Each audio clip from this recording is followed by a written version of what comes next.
नमस्कार, मैं हूं नव्या और आप देख रहे हैं इंडियन न्यूज को डिजिटल प्लेटफॉर्म पर।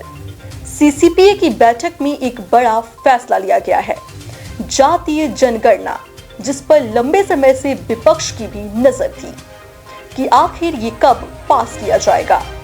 तो आखिरकार जातीय जनगणना का फैसला आ ही गया।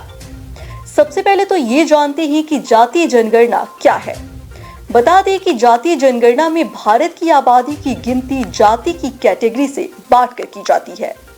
अनुसूचित जातियों और अनुसूचित जनजातियों की गिनती 1951 से हर जनगणना में की जाती रही है, लेकिन अन्य पिछड़ा वर्ग और उपजातियों का डेटा जारी नहीं किया गया।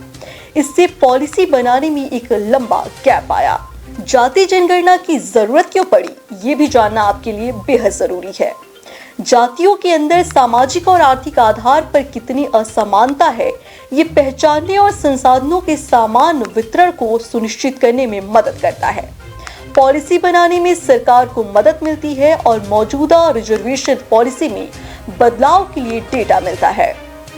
बिहार की 2023 की जाति जनगणना से पता चला कि 84% आबादी ओबीसी, अति पिछड़ा वर्ग यानी ईबीसी और एससी से संबंधित है। जातीय जनगणना का इतिहास भारत में जनगणना 1871 से नियमित रूप से होती रही।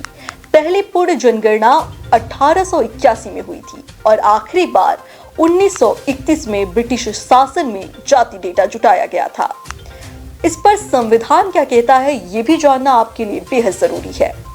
हमारा संविधान भी जाति जनगणना के पक्ष में है।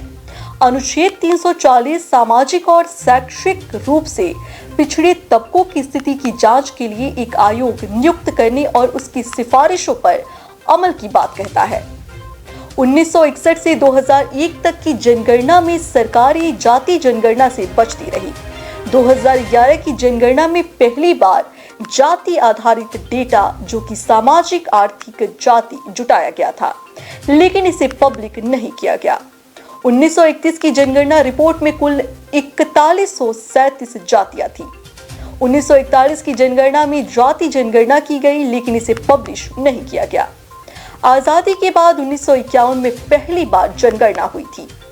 ये ब्रिटिश शासन की जनगणना से पूरी तरह अलग थी और सर्वे का तरीका भी बदला गया था।